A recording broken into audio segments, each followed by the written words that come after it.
संतों के सम्राट सतगुरु कबीर साहिब जी के पावन चरण कमलों में त्रैवार बंदगी करते हुए मेरे मन मंदिर के आराध्य प्रातः स्मरणीय परम पूज्य गुरुदेव जी, अर्चनीय वंदनीय संत समाज, समस्त संत गुरुजनों के चरण कमलों में त्रैवार बंदगी करते हुए सत्संगी श्रोता बंधुओं को, माता बहनों को, नन्हे मुन्ने प्यारे प्यारे बच्चों को, आदरणीय बुजुर्ग दादा दादियों को, सभी को सुबह की हार्दिक शुभकामनाएं हैं। आज का दिन सभी के लिए सुखद एवं मंगलमय हो। सतगुरु कबीर साहिब जी का जो मौलिक ग्रंथ रत्न बीजक है, इसका 11वां प्रकरण साखी प्रकरण कबीर आश्रम देवरी से आप सभी लोग सुन रहे हैं। आज सतगुरु कबीर साहिब जी 25वीं साखी में यह बता रहे हैं कि जीव का लक्षण क्या है। कल सतगुरु कबीर साहिब जी ने 24वीं साखी में प्रश्न किया था कि रंगहि ते रंग उपजै, सब रंग देखा एक, कौन रंग है जीव का, ताका करहु विवेक। रंगों से रंगों की उत्पत्ति होती है। एक रंग दूसरे रंग, एक कलर को दूसरे कलर में मिलाया जाता है तो तीसरा कलर पैदा हो जाता है, लेकिन वे सारे कलर जड़ हैं। साहिब कहते हैं चेतन यदि संसार में कोई वस्तु है तो वो है क्या? तो वो जीव है। सभी देहधारियों में चेतन का लक्षण जीव में ही देखा जाता है, शरीर में नहीं है। चाहे कोई भी खाने का शरीर हो, वो जड़ ही है। वो चेतन तब तक बना है जब तक इसके अंदर चेतना है, जिसको हम जीव कह रहे हैं, है ना। तो यहाँ पर सतगुरु कबीर साहिब जी कह रहे हैं कि वो कौन रंग का है। भाई जीव तो है तो उसका कुछ रंग, रूप, गुण, आकार, उसका कोई स्वभाव, उसकी क्रिया, ये सारी चीजें तो होंगी। यदि वो चीज है तो कुछ तो लक्षण होगा उसका। तो वही सतगुरु कबीर साहिब जी ने रंग मतलब कलर नहीं पूछा था, उन्होंने यही सब कुछ पूछा है। सतगुरु कबीर साहिब जी ने पूछने का अर्थ है कि हम उसको पहचानें कि जीव की शक्ति क्या है, जीव का रूप क्या है, आकार क्या है, गुण क्या है, धर्म क्या है। तो इस 25वीं साखी में साहिब बता रहे हैं, खुद ही उत्तर दे रहे हैं। साहिब कह रहे हैं जागृत रूपी जीव है, शब्द सुहागा से, जर्द बूंद जल कू कही, कहीं कबीर कोई देख। सतगुरु कबीर साहिब जी कह रहे हैं कि ये जीव है ज्ञान रंग का। अब ज्ञान का कोई रंग तो होता नहीं है कि होता है, ज्ञान का कोई रंग नहीं होता है। ऐसा जड़ रंग जिस तरह से हम आँखों से देख सकें, ऐसा कोई रंग नहीं होता है। सतगुरु कबीर साहिब जी कह रहे हैं कि भाई भ्रांति एवं विषय वासनापूर्ण शब्दों का सुहागा पा करके यह स्वर्णमय चेतन जीव अपने पद से पिघल कर जड़ बुद्धि का हो गया है तो ज्ञान स्वरूप।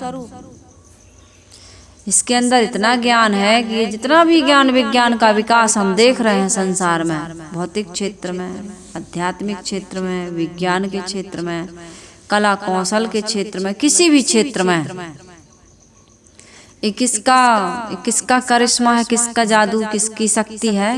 इसी जीव की। तो साहिब कह रहे हैं इतना ज्ञानवान होते हुए भी ये क्या हो गया है? शब्द सुहागा सेत, शब्दों का सुहागा पड़ जाने से क्या हो गया है? ठंडा पड़ गया है। सेत यानी शीतल, बिल्कुल जड़ बुद्धि का हो गया है। ऐसे ऐसे शब्द हैं कि जो जीव का परिचय नहीं दिलाते हैं, जीव को बिल्कुल अल्पज्ञ, किंचित, तुच्छ, कठपुतली, ये सब बताते रहते हैं कि जीव तो बिल्कुल कुछ भी नहीं कर सकता है, जीव तो परवश है, पराधीन है, जीव के हाथ में कुछ भी नहीं है, आदि आदि बहुत सारी बातें। जीव तो ब्रह्म से मिले, परमात्मा से मिले, उसका अंश है, उसका टुकड़ा है, उसके हाथ की कठपुतली है। वो जैसा कराना चाहता है हम वैसे ही करते हैं। भाई जब वैसा ही होता है और वैसा ही तुम कर रहे हो तो फिर शोक, मोह, चिंता, दुख, पश्चाताप या फिर शिकायत या सुधार की कोई गुंजाइश वहाँ नहीं रह जाती है। क्यों करते हो ये सब? ये कथा, सत्संग, वार्ता क्यों हो रहा है? जब सब कुछ भगवान करवा रहा है कहीं बैठ करके, तो हमें यहाँ पर सद्गुण की, सदाचार की चर्चा करने की, या सद्गुण सदाचार जीवन में अपनाने की, या कोई गलती हो जाती है तो कोई हमें डांटता है, या कोई सजा देता है, या हमें कर्मों का फल भोगना पड़ता है, ये सारी चीजें समाप्त हो जानी चाहिए। फिर समझ में आ रही बात है कि नहीं भाई? जब हम कठपुतली ही हैं, हम कुछ भी नहीं कर सकते हैं, सब कुछ भगवान का कोई सत्ता करवा रही, जो भी आप मानते हैं, तो फिर ये सारी चीजें जो मैंने कही, इन पर हमें विचार करना चाहिए। तो यहाँ पर सदगुरु कबीर साहिब जी कह रहे हैं, इसी प्रकार के भ्रामक शब्दों को सुनकर जीव अपने दुख को दूर नहीं कर पा रहा, कर्मों को सुधार नहीं पा रहा, नैतिकता और सदाचार से चलने की वो साहस या जिम्मेदारी अपने जीवन में नहीं ले पा रहा, क्योंकि वो यही कह के निकल जाता है कि ये तो संसार में जो कुछ हो रहा भगवान करा रहा, उसी की मर्जी से हो रहा है, जबकि ऐसा है कुछ भी नहीं। आदमी कितनी भ्रांतियों में पड़ा है, कहीं भूत की भ्रांति, कहीं प्रेत की भ्रांति, कहीं दिशाशूल की भ्रांति, कहीं सब सगुन अपसगुन की भ्रांति, कहीं कोई 27 आम पड़ गया, तो कहीं कोई कुछ भी। आदमी मरने के बाद माता पिता को श्राद्ध करा रहा है, पिंडदान करा रहा है। अभी श्राद्ध होगी, देखना कौन से महीने में होती है? कुंवार में, पितृपक्ष में श्राद्ध होगी, घर घर में। माता पिता तुम्हारे कौआ बन गए क्या? वो खाने आ रहे हैं क्या? कि चींटी या कोई अन्य खानियों में चलेगा, और वो आ रहे हैं, वो जान रहे हैं कि मेरा बेटा मुझे भोजन दे रहा है। वो कैसे जान जाएंगे? इस शरीर, अभी इस शरीर से जीव निकल जाए तो अन्य खानियों में चला जाएगा, वो बिल्कुल भूल जाएगा कौन मेरा बेटा और कौन मेरी बेटी, और कौन पति कौन पत्नी, मेरा घर, कुछ याद रहता है? वो अच्छी चीज है कि याद नहीं रहता, नहीं तो मरने के बाद भी झगड़ा करने आ जाते लोग। जियत में तो झगड़ा कर ही रहे हैं। इतना बड़ा खेत है, खेत में संतोष नहीं है, बिल्कुल रोड से और मेड़ से आदमी को बड़ा लोभ है। रोड पे बिल्कुल पौधा लगा देंगे, बाड़ी लगा देंगे, दीवार उठा देंगे, एक वाहन दूसरे वाहन, वो क्या कहते हैं, कटे आके नहीं निकल सकता। इतना आदमी को लोभ लालच लगा हुआ है, वो चला जाता है, लौट के देख भी नहीं पाता है, तब भी इतना अपराध हो रहा है। पेट भर जाने पर भी पेटी भरने के चक्कर में आदमी कितने अपराध कर रहा है। ये जड़ बुद्धि का हो गया। उसको भौतिक पदार्थों की कीमत तो समझ में आ रही है, लेकिन मनुष्य की कीमत, जिसके अंदर में चेतना बैठी हुई है, उसकी कीमत समझ में कि अच्छा व्यवहार करें। सब नाशवान वस्तु हमें यही उपयोग करने के लिए मिली है।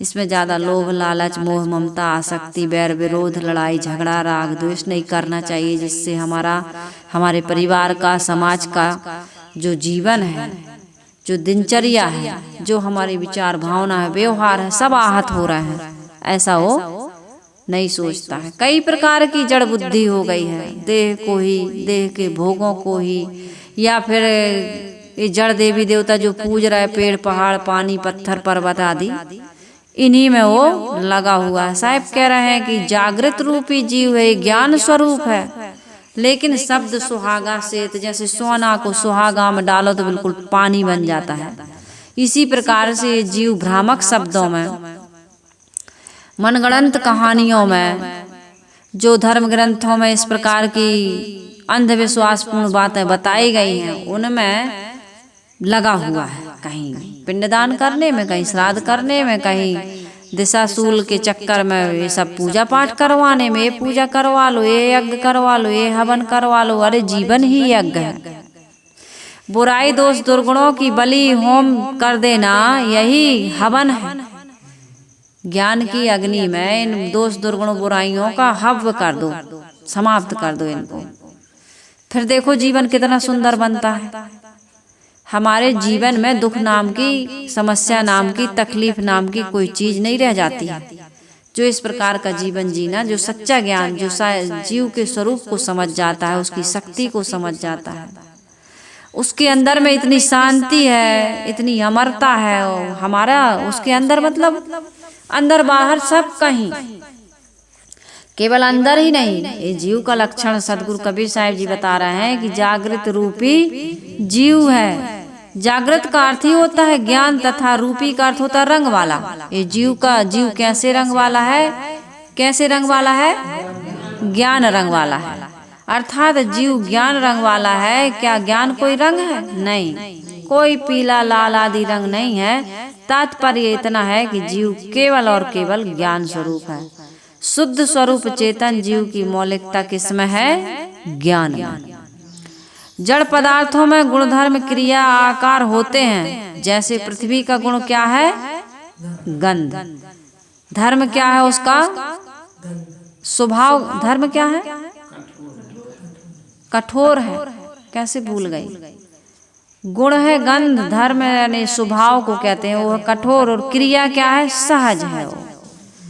और आकार स्थूलतम है। सबसे ज्यादा स्थूल यदि कोई चीज है तो पृथ्वी है। पृथ्वी तत्व है। जल का गुण क्या है? रस। जो भी आप सब्जी खाते हैं, भाजी खाते हैं, फल खाते हैं, कहीं कोई भी चीज जो इसमें आपको कहते हैं ना भैया सब्जी सूख गई, क्या सूख गया? पानी नहीं है उसमें, और उसमें रस है, जल है, तो कहते हैं ताजी है। तो जल का गुण क्या है? रस है। जहाँ हरियाली है, जहाँ पर रस है, ये जल का स्वभाव समझना चाहिए। और उसका धर्म क्या है? उसका धर्म है शीतल। शीतलता पानी से अलग नहीं की जा सकती है। भले आप आग पे चढ़ा के उसको खौला दीजिए, फिर भी पानी शीतल है। कैसे मानोगे आप? आप कहोगे हमें तो फपोले पड़ जाते हैं, कैसे शीतल है साहब? आज खौलता हुआ पानी आग पर डालिए, आग को बुझाएगा कि नहीं बुझाएगा? इसलिए वो अपने धर्म को नहीं छोड़ता है। जल का धर्म क्या है? शीतल है। और क्रिया क्या है? नीचे की ओर अधोगमन करता है। क्यों करता है अधोगमन? नीचे की ओर क्यों जाता है? क्योंकि उसका स्रोत, मूल स्रोत उसका नीचे ही है। पानी कहाँ से निकलता है? नीचे से ही निकलता है।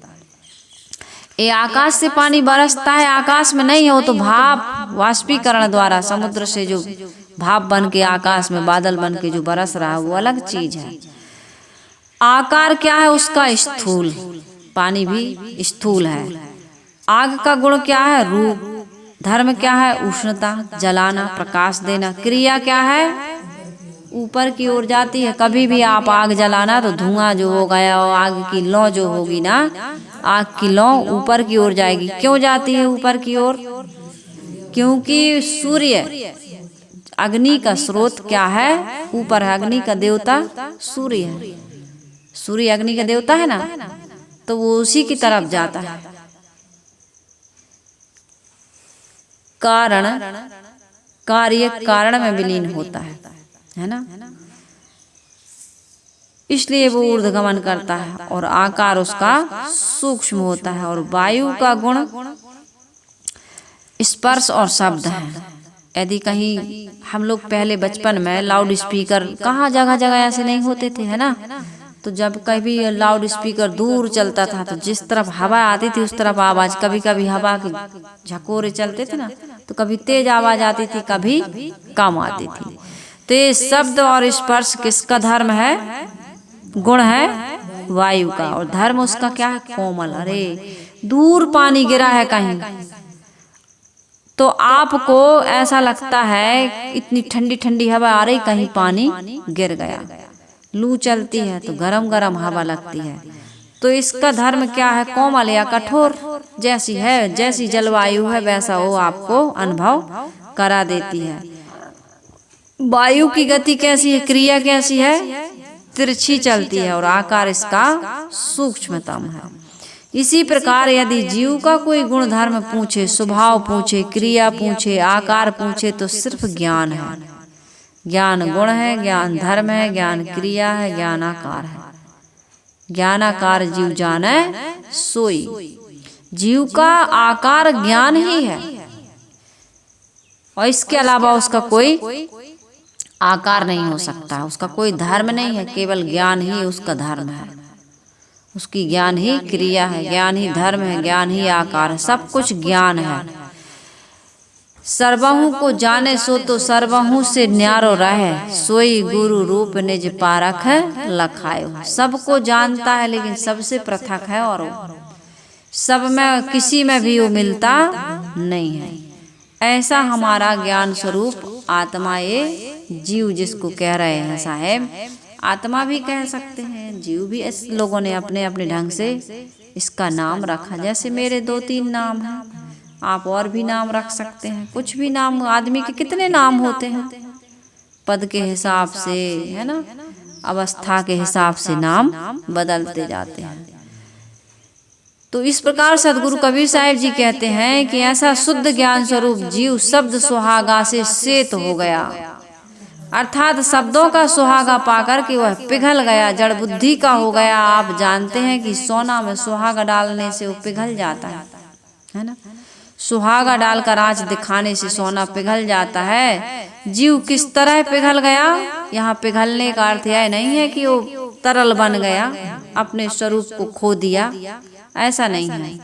साहेब ये कह रहे हैं द्रव्य नहीं बन गया। यहाँ कथन भावनात्मक अर्थ में है, अर्थात जीव का मन पिघल गया। कैसे पिघल गया? विषय वासनाओं में वो भ्रांतियों में पड़ गया। विषय वासना और भ्रांति, विषय वासना खानी जाल कहलाता है और भ्रांति वाणी जाल कहलाता है।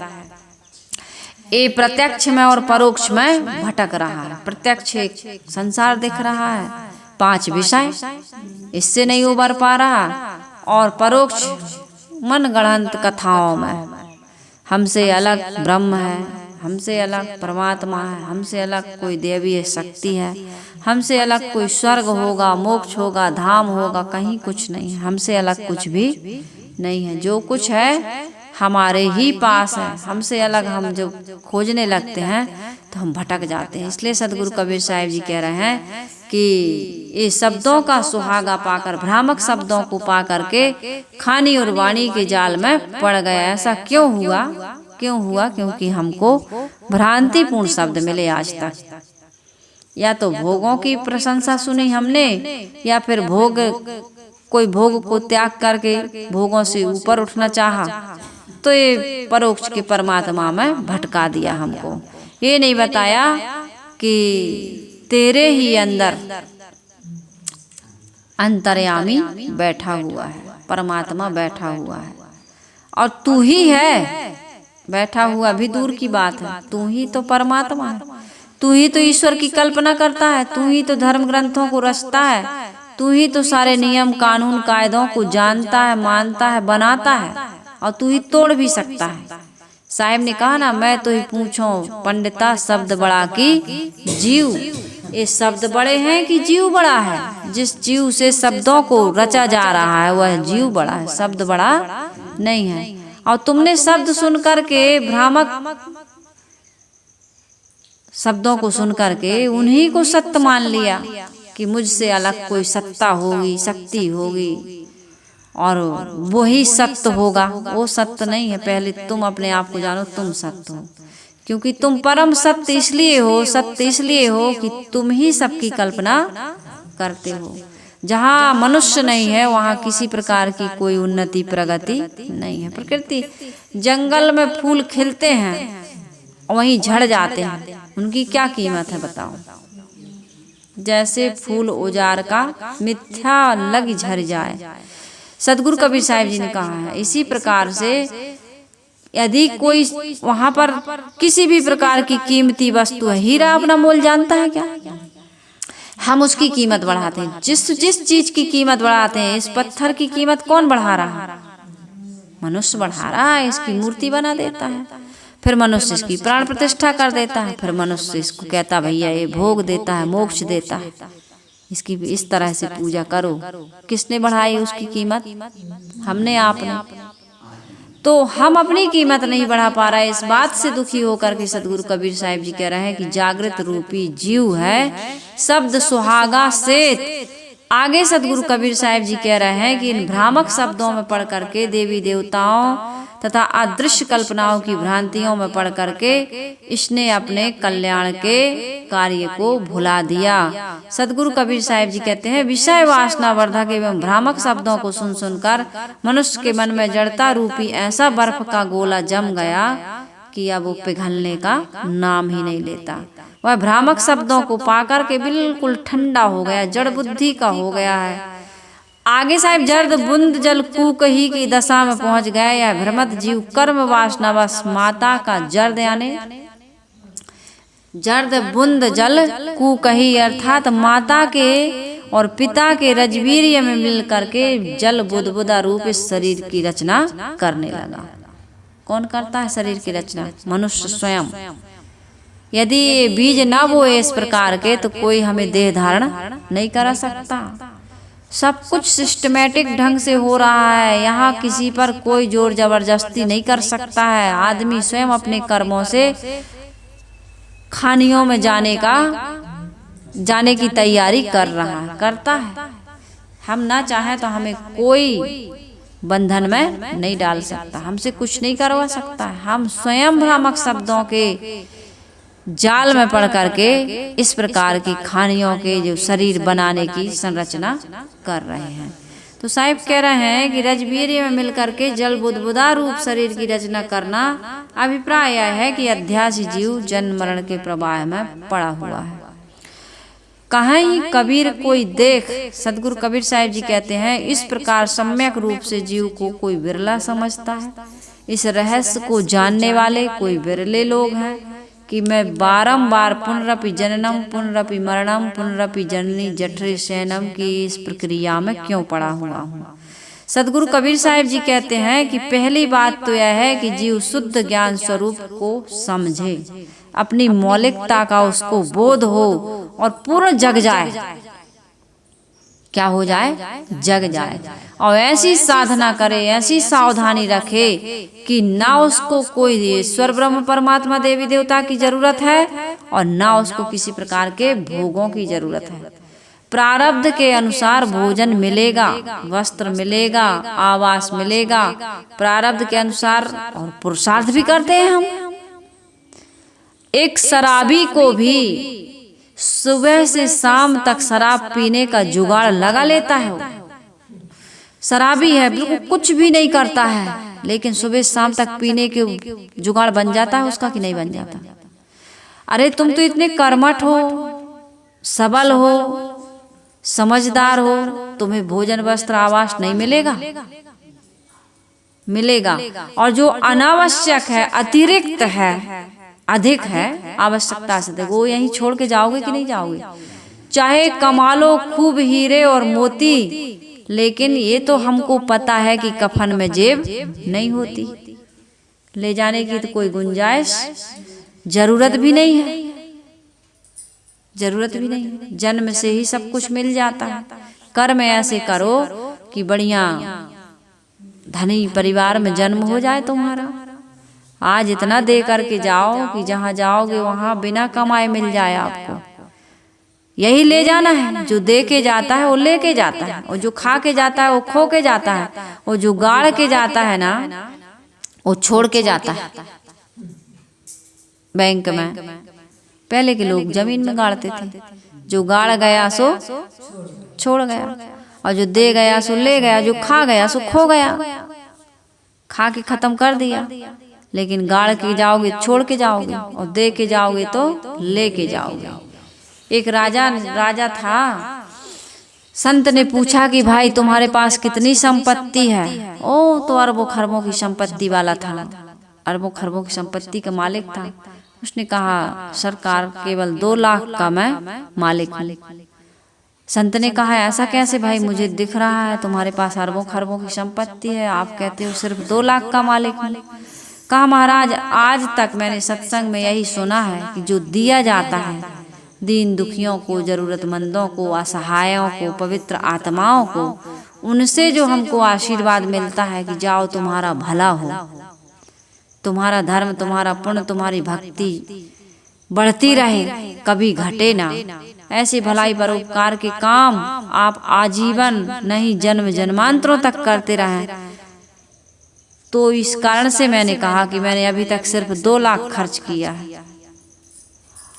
तो मेरे पास जो मैंने 2 लाख किया है, मतलब ये बो के जा रहा हूँ, ये आने वाले समय में मुझे मिलेगा, ऐसा मैंने सुना है, तो मुझे विश्वास है। इसलिए मैंने कहा कि मैं सिर्फ 2 लाख का मालिक हूँ। संत ने कहा करोड़ों के मालिक क्यों नहीं बन जाते हो, जब ऐसी बात तुम्हें निश्चय है तो हम सब भी जीवन में क्या कर रहे हैं कि इस बात को समझ नहीं पा रहे हैं कि हमारे साथ कुछ भी जाता, भौतिक दृष्टि से यदि कुछ जाता होता, आदमी ले जाता होगा, ले जा पाता तो फिर जन्म के साथ लेके भी आता। इतना बटोर के रखे थे भैया पिछले जन्म में, इसको तो बिल्कुल हम देखो लेके आए हैं मम्मी। बच्चा कुछ लेके आता है? कुछ भी लेके नहीं आता है। माता पिता भी यहीं मिलते हैं। तो इस कारण से मैं सदगुरु कबीर साहिब जी की साखी के अनुसार कह रही थी कि जागृत रूपी जीव है, ये जग सकता है, भले अभी सो रहा है, ठंडा पड़ गया, जड़ बुद्धि का हो गया है, अनादिकाल से जब से गुफा बनी अंधकार है। लेकिन यदि एक ज्ञान का टॉर्च लेकर के वहाँ चले जाओ गुफा में, कोई टॉर्च ले जाओ, ये मन रूपी गुफा कह रही हूँ मैं, ये बाहर की गुफा में यदि टॉर्च लेके चले जाओगे तुरंत प्रकाश हो जाएगा। वहाँ ये नहीं है कि इतने जब से ये गुफा बनी तब से अंधेरा है तो यहाँ प्रकाश होने में देर लगेगी, ऐसा नहीं है। इसी प्रकार से अनादिकाल से हम भटकते आ रहे हैं, लेकिन आज यदि सही ज्ञान मिल जाए अभी हम जग सकते हैं, अभी ये संसारिकता का त्याग हो सकता और होता है, हुआ है लोगों को। कैसे कैसे पतित लोग पावन बन गए इस गुरु के ज्ञान से, उनके सत्संग से, उनके दर्शन से, उनके मार्गदर्शन से कितनों का जीवन बदल गया। तो हमारा आपका क्यों नहीं बदल सकता है? बस हमको थोड़ा सा प्रयास करना है। तो सदगुरु कबीर साहिब जी इस 24वीं साखी के बाद जो सदगुरु कबीर साहिब जी ने 25वीं साखी का जिक्र किया है यहाँ पर जीव की चैतन्यता पर, सदगुरु कबीर साहिब जी कहते हैं कि तू पूर्ण जागृत स्वरूप, ज्ञान स्वरूप एवं चेतन है, तेरे स्वरूप में किंचित मात्र भी जड़ता नहीं। ये तो बाहर से आरोपित की गई है, हमको ऐसा समझाने वाले कोई मिले नहीं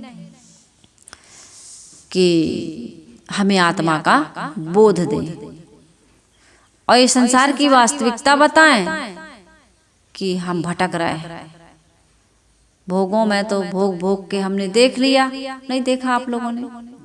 खा के पी के देख के सूंघ के चख के नहीं देखा, सब देख ही रहे हैं। मित्रों से मिल करके, परिवार में रह करके भी कोई अनुकूल आज तक नहीं हुआ, हमारे मन के अनुसार कोई नहीं चला। हम जैसा चाहते हैं ना उसका स्वभाव मिल रहा, ना उसका शरीर मिल रहा, कुछ भी तो ना उसका व्यवहार मिल रहा हमारे अनुसार, ना वो बोल रहा है, ना चल रहा है, कुछ भी तो नहीं हो रहा। जबरदस्ती हम मन मिला करके, सह करके, मन मार करके रह रहे हैं कि नहीं चाह रहे हैं फिर भी काम करना पड़ रहा है, नहीं चाह रहे हैं फिर भी खाना पड़ रहा है, नहीं चाह रहा है फिर भी तुम्हारे साथ रहना पड़ रहा है। यही सब तो हो रहा है। आदमी बड़ा परवश कहाँ जाए? जब तक इस शरीर में है ये सब काम उसको करना पड़ रहा है। तो आज तो करना पड़ रहा है, कर लीजिए, लेकिन आगे ना करना पड़े इसके लिए हमको ये संत गुरुजन समझा रहे, चेता रहे हैं, जगा रहे हैं कि भाई इस जन्म में तो ठीक है आ गए हो, लेकिन यदि सचमुच में तुम्हें उपरामता हो रही है, साहिब ने तो कहा है सचमुच में नहीं होता, खन उबे खन डूबे खन होगा है, रतन न मिले पावे नहीं था। खन में तुम उब जाते हो और खन में तुम उसी में फिर डूब जाते हो। थोड़े में तुम क्षण मात्र में कहते हो भैया संसार में दुख है, बहू ऐसी है, बेटा, अरे भैया आप कहाँ जाएंगे? हमारी बहू, हमारा बेटा, हमारा परिवार, कहाँ जाएंगे?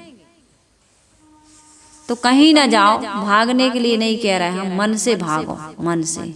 वो महात्मा जी थे ना, भूकंप आया सब भागे बाहर की ओर, महात्मा जी बैठे रहे। जब भूकंप शांत हुआ तो सब चेला आए, गुरुजी आप नहीं भागे? हम सब भागे थे, आप क्यों नहीं भागे? चेला मैं भी भागा था। कहाँ भागे थे गुरुजी? आप तो जहाँ तहाँ बैठे। कहा हाँ भागे थे। कहीं कैसे भागे थे बताओ? तो कहीं तुम भागे बाहर की ओर, हम भागे भीतर की ओर, अंदर की ओर। अपने स्वरूप में ठहरने का काम करो।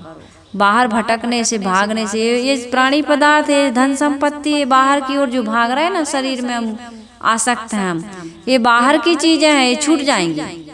लेकिन मैं अपने आप से कभी अलग नहीं हो सकती हूँ। इसलिए मैं अपने आप को क्या है, कैसे ठहरते हैं, कैसे उससे प्रेम करते हैं, अपने आप को कैसे जानते हैं, कैसे डूबते हैं, ये आज तक हमको गंध भी नहीं है, थोड़ी सी गंध भी पता भी नहीं चल रहा। अब ये सत्संग मिला है तो थोड़ा थोड़ा जान रहा है। यदि गुरुजी ना मिले होते तो कहाँ जान पाते। ये सदगुरु कबीर साहिब जी का बीजक ग्रंथ ना होता, सदग्रंथ ना बनाए होते हमारे संत महापुरुषों ने, तो हम कहाँ जानते। इसलिए संतों के हम बहुत बड़े ऋणी हैं। ये संत हमारे बड़े उपकारी हैं। इस जल मरता संसार जगत, संत न होते जगत में तो जल मरता संसार। जल के मर रहा है कि नहीं, ये जग जरते देखिया। साहिब ने कहा अपनी अपनी आग, ऐसा कोई ना मिला जासो रही है लाग। इस संसार में आग लगी हुई है, कितने प्रकार की आग लगी, लोभ की, मोह की, काम की, क्रोध की, ईर्ष्या की, छल दंभ पाखंड की। आदमी के पास बैठो, आदमी इतना दुनिया के प्रपंच वार्ता करता है, अपने स्वरूप की चर्चा, अपने बोध की, अपने आप की चर्चा कोई नहीं करता है। कथा सत्संग सुनाने भी जाओ तो कितना सुनोगे। सुनाने वाला भी कहता भैया बहुत सुना दिया, घंटा 2 घंटा 3 घंटा बहुत हो गया, और सुनने वाला भी कहता साहब बहुत सुन लिया। लेकिन इसके बाद जो समय मिलता है, किसी भक्त के पास बैठिए आप, जो चर्चा शुरू करते हैं घर की, गृहस्थी की, समस्या, रोग की, व्याधि की, मुकदमा की, कोर्ट कचहरी की, दुनिया की, खाने की, पीने की, भोगों की, परिवार की, पत्नी बाल बच्चों की। संत समझाते हैं, उपजाते हैं, भैया नाशवान है, सब सह लो, सब बढ़िया से वैराग करो, त्याग करो। समझ जाओ, सिग्नल दे रहा है कि उनको बिल्कुल पसंद नहीं आ रहा, वो अपने सब घर गृहस्थी और सब झंझट छोड़ के भागे हैं, और तुम उनके पास बैठ के वो रसपूर्वक कंटिन्यू बिना रोके टोके पानी भी नहीं पीते हो, पेशाब लगी होगी तो नहीं जाओगे फ्रेश होने, सुनाने खंगे हो। वो चाह रहा है कि चुप हो जाओ, थोड़ा ध्यान करने दो, चिंतन करने दो। इसीलिए तो संत महात्मा जो होते हैं वो एकांत प्रेमी होते हैं। अब भक्तों के यहाँ गए, कथा सुनने के लिए बुलाए थे, उनकी कथा तो सुने 1-2 घंटा, और अपनी कथा सुना रहे जब तक वहां से वो चले न जाए, और जबकि उनको कोई रस नहीं मिल रहा, ना कोई लेना देना उनको, और वो बीच बीच में कहता ही जा रहा है कि भैया मन को हटाओ, क्या ये सब प्रपंच में लगे हो, बहू की शिकायत ना करो, सह लो। अरे जो चला गया उसकी चिंता, उसका मोह, उसका शोक ना करो, भविष्य में क्या होगा उसकी चिंता ना करो, चला गया उसका मोह ना करो, शोक ना करो, जो रह रहा है उनके साथ प्रेम से रह लो, सह लो, है ना। तो ये सारी बातें वो कह रहे हैं, समझ जाओ, चुप हो जाओ, लेकिन कहते पूरा बताते जा रहे हैं, परेशान हो जाते हैं। हाँ तो बैठे हैं, जब तक भोजन ना बन जाए, जब तक लगे हैं सुनाने। तो ये सारी चीजों से क्या मिलता है बताओ आपको। इतना भी ज्ञान नहीं है कि संतों को इन चीजों में कोई इंटरेस्ट नहीं है। जो तो ज्ञान देने आए वो ज्ञान सुन लो, जो उन्होंने सुनाया उसका चिंतन करो, उस पर चलने का प्रयास करो। तुम अपना क्यों कचरा वहां कुड़ेलने लगे, वही कचरा बुहार के वो भागे हैं बेचारे, है कि नहीं। तो आदमी मतलब मैं इसलिए कह रही हूँ कि समझ ही नहीं पा रहा है आदमी संतों का उद्देश्य क्या है, संत तुम्हें क्या उपदेश देने आए हैं, वो क्या चाहते हैं। इतना अपनी सुख सुविधाएं सब कुछ त्याग करके, अरे अपनी अपनी झोपड़ी में सबको अच्छा लगता है, अपनी ही झोपड़ी में सबकी खोपड़ी ठंडी रहती है, दूसरे के महल में भी उसकी गरम क्या लेना देना, ऐसे रहता है। तो बातों को समझिए। किसी के जीवन में जो दुख आ रहा है वो इसी कारण से आ रहा है कि संतों के सत्संग से भी हम सुधर नहीं पा रहे हैं। संत बता रहे हैं, या आप लोग यहाँ सुनने आई हैं, हम नहीं गए आपके यहाँ, आप लोग आई हैं, है ना, आप लोग आते हैं। तो यहाँ जो सुन के जाते हो उसी को जीवन में मनन चिंतन करोगे तो बचोगे। डॉक्टर के यहाँ जाते हो थोड़ी देर के लिए, और वो परहेज संयम और दवा घर में जाके ना खाओ तो फिर रोग ठीक नहीं होगा। तो इसलिए मैं कह रही हूँ, सदगुरु कबीर साहिब जी कह रहे हैं, संतो जागत नींद ना कीजिए। जागने की भूमिका में आ गए हम, अब हमको गाफिल हो करके सोना नहीं है, खनूबे खंडूबे खनौगाए रतन न मिले पावे नहीं पाए। खन में ऊब जाते हो, शिकायत कर रहे हो, लेकिन अभी कह दे चलो छोड़ के हमारे साथ, बाल बच्चे बर्बाद हो जाएंगे, गृहस्थी हमारी बर्बाद हो जाएगी, फिर शिकायत क्यों कर रहे हो? कमी क्यों देख रहे हो भाई? जब इतना लगाव है और वो बदलने वाले हैं नहीं, अपने को बदल लो और जितना हो सहन करके सुखपूर्वक जीने का प्रयास करो। कोई बदलता नहीं, ये भी मैं बता देती हूँ, कोई बदलता नहीं है।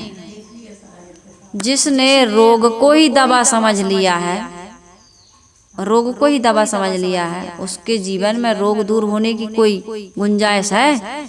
जिसने दोष दुर्गुण गंदी आदत को ही अपनी अच्छी आदत समझ लिया है, वो कैसे बदलेगा? वो कह रहा मैं गलत नहीं, तू गलत है।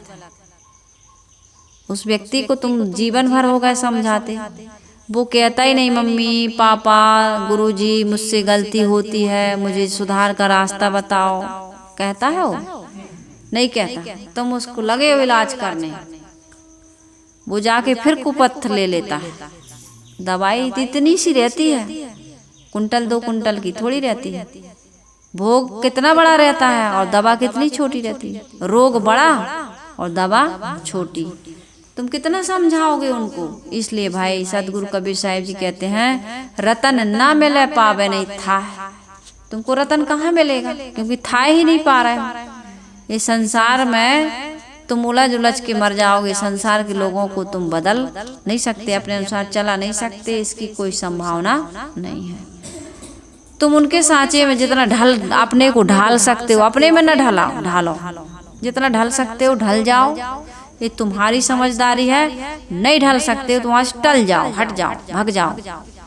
भाग भी नहीं सकते हो तो फिर शिकायत क्यों करते हो? ना उनको छोड़ सकते हो, ना तुम उनके अनुसार चल सकते हो, ना उनको बदल सकते हो, तो ये नरक का जीवन जीने से क्या फायदा?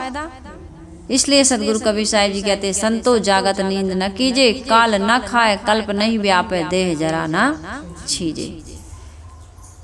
यदि जाग जाओगे, जाग जाने का अर्थ है कि अपने स्वरूप को समझ जाओ। तुम्हारे स्वरूप में कल्प नहीं व्यापते हैं और तुम कोई देह नहीं हो, तुम देही हो। इसलिए तुम कभी जीर्ण छीण नहीं होते हो। तुम अजर हो, अमर हो, अविनाशी हो, अखंड हो, नित्य सनातन शाश्वत हो, आनंद स्वरूप हो, मुक्त स्वरूप हो। अपने स्वरूप में ठहरने का प्रयास करो। तो इन सारी बातों को समझ करके हमें अपने जीवन को बिल्कुल स्वस्थ, स्वतंत्र, सुखमय बनाना है, शांत बनाना है, प्रसन्न बनाना है। तभी हमारा ये मानव जीवन पाना सफल सार्थक है। जितना जीवन बीत गया उसकी कोई मलाल मत करो, दुखी मत हो। बीत गया बोध में, जो होना था हो गया। लेकिन आज हमारा सौभाग्य जगह है कि ऐसा सत्संग मिला, संत गुरु मिले। वर्तमान के जितने संत हैं वे हमारे लिए सब कबीर रूप है, बुद्ध रूप है, महावीर रूप है, रामकृष्ण रूप है। जो भी देवता आप मानते हैं वे आज के ही मनुष्य हैं। और सभी में अच्छाई और बुराई होती है। जहाँ से जितनी अच्छाई ले सकते हो, अपने जीवन को जितना अच्छा बना सकते हो, ऊपर उठा सकते हो उठाओ। किसी की कमी मत देखो। ये भक्त लोग हों, संत लोग हों, यदि किसी की भी कमी देख रहे हैं, पर निंदा पर चर्चा में डूबे हुए हैं। पर निंदा पर चर्चा क्या कहलाती? कमी दोष दुर्गुण देखना। यदि अच्छाई की चर्चा करते हो तो ये पर निंदा पर दोष दुर्गुण नहीं कहलाता। इस समाज में अच्छे लोग भी हैं, बुरे लोग भी हैं। हमारे ही अंदर अच्छाई बुराई है। हम कौन दूध के धुले हैं? हमारे अंदर भी तो सामने वाले में भी है, तो उसकी चर्चा ना करो। अच्छा ही है उसको ले लो, अपने जीवन को अच्छा बनाओ। तो हम सबका जीवन अच्छा हो, सुखमय हो, शांत प्रसन्न हो। इन्हीं शुभकामनाओं के साथ वाणी को विराम दे रही हूँ। आइए गुरु वंदना कर लेते हैं।